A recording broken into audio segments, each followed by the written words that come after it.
হ্যাঁ, ছোট বন্ধুরা দেখেন, আজকে আমরা একটা খেলবো। কি করব? আমরা কি করব? খেলবো। দেখেন, আপনার এখনো খেলা সবসময় কি পড়া ভালো লাগে বলেন তো? মাঝে মাঝে খেলতে হয়, মাঝে মাঝে পড়তে হয়, তাই না? আমরা একটু খেলবো এখন। হ্যাঁ, আচ্ছা। পড়ার সময় পড়বো মোরা, খেলার সময় খেলবো,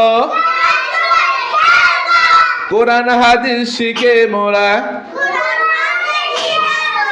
দিনের পথে চলবো।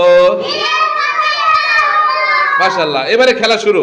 দেখি আপনারা বলতে পারেন কিনা, একটু খেয়াল করেন। এখানে লেখা আছে বা, তাই না? হ্যাঁ, বা। এই যে ফাঁকা ঘর দেখা যায়, তাই না? এই ফাঁকা ঘরে কি হবে, কে বলতে পারবে? Thank you. কে কে বলছে হাত তুলে দেখান। মাশাআল্লাহ, মাশাআল্লাহ, মাশাআল্লাহ, মাশাআল্লাহ, সবাই বলেছেন, তাই না? ঠিক আছে, তাহলে তা লিখলাম। আচ্ছা, এখন বলেন তো, ঠিক আছে? গড। বার পরে তা, তাই না? আচ্ছা, উপরে একটু দেখা যায় কি আছে, দেখেন তো লেখা। আরে, আচ্ছা, এখন বলেন এই ফাঁকা ঘরে কি হবে? কি হবে? বা। গুড। যারা বা বলেছেন তারা পাস করেছেন, মাশাআল্লাহ। হ্যাঁ, বা। এবার বা হয়েছে।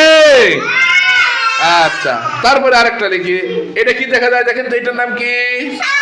সাপ। এখানে ফাঁকা জায়গায় কি হবে? জিম। Thank you, Jim. আচ্ছা, দেখেন তো আমি জিম লিখতেছি, এরকম কি জিম? ভুল হলে বলবেন আপনারা, ঠিক আছে? আচ্ছা, বলেন তো জিম হয়েছে? থ্যাংক ইউ, মাশাআল্লাহ। আমরা সুন্দর একটা খেলা খেললাম। হ্যাঁ, মাশাআল্লাহ।